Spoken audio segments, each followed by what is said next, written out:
Hey guys, so I got asked to do another film for a review, and the one that I'm doing today is Martian.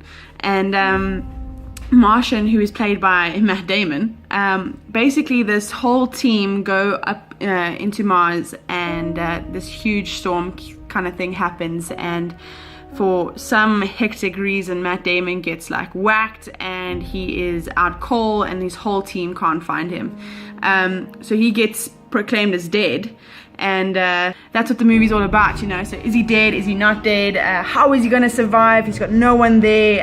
How is he gonna like survive with the amount of food that they have? Because we know that it takes a couple of years to get to where they are. So even if NASA finds out, how are they gonna get to him in time without him starving to death? So it was pretty cool. Another long film though. I think the set design and the costumes were amazing. If you're not into long drawn out films, it is a suspense, don't go for it then. If you're more into a rom-com, this is not the kind of thing, but this does have a lot of comedic elements into it. It's very scientific, it's very clever. You don't actually get bored at all. It just keeps you on the edge of your seat, because although it's literally just one guy throughout a film, I mean, look how Forrest Gump took off, you know? But either way, Forrest Gump was a whole nother story. Martian is really cool, and it's really interesting to see how NASA works, and it's really interesting to see how long it actually takes to do a mission, and all that jazz. And yeah, if you're really into it, go for it. If you like long films, if you like Matt Damon, he had an excellent performance. He was really good. I really enjoyed it. Okay, so I've been looking online for negative reviews, and I really can only find one. Other than that, everyone's ranting and raving about how cool of a sci-fi film this is. It's a thinking film, you know, and you got to be really smart to stay on Mars, you know. So it keeps you on your edge. So the one negative review, it says, the story's least honest device is also its most important one, the massive windstorm that sweeps astronaut Mark away, causing his crewmates to abandon him on the planet, assuming he has been killed. That sets the entire castaway tale into motion. True, I mean, how else does the movie start? But on a false note, because while Mars does have winds, its atmosphere is barely 1% of the density of Earth's, meaning it could never whip up anything like the Fury does in the story. So, I mean, come on, it's a movie. Of course things need to be over dramatic and they're gonna be like overdone. But you know what, who cares if the winds are the same on Mars as they are on Earth? It still was an interesting story, and it was still really cool. So I would recommend anyone watching it. It's really good, it's really funny, and you know what, it keeps you on your seat. So worth the money. Every human being has a basic instinct to help each other out. If a hiker gets lost in the mountains, people coordinate a search. If an earthquake levels the city, people all over the world send emergency supplies. This instinct is found in every culture, without exception.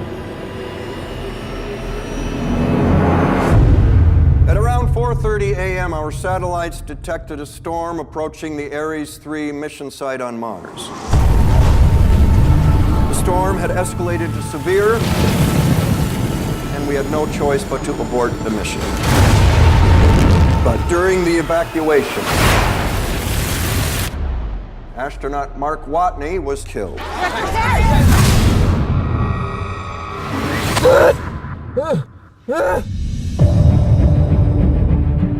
I'm entering this log for the record.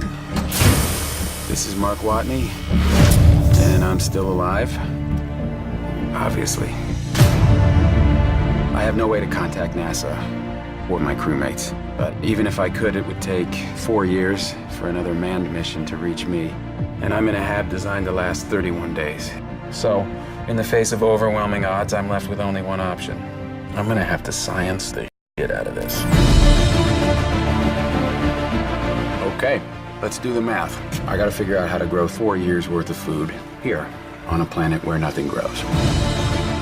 But if I can't figure out a way to make contact with NASA, none of this matters anyway. Houston, be advised. We've got a video message. It's directed to the whole crew. Play it. Mein Gott. Mark Watley's still alive. Woo! In your face, Neil Armstrong. We left him behind. Let's go get our boy.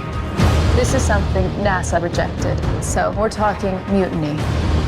And if we mess up the supply rendezvous, we die. If we mess up the Earth gravity assist, we die.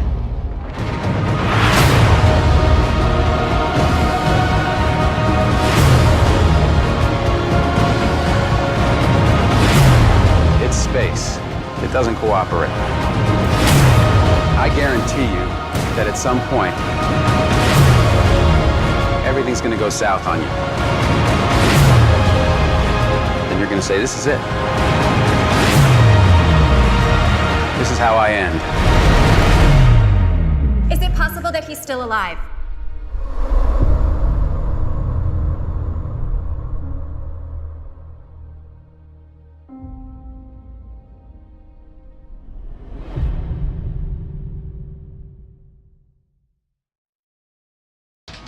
Hi there, I am Commander Melissa Lewis. Dr. Chris Beck, flight surgeon. My name is Alex Vogel. I am a German astronaut.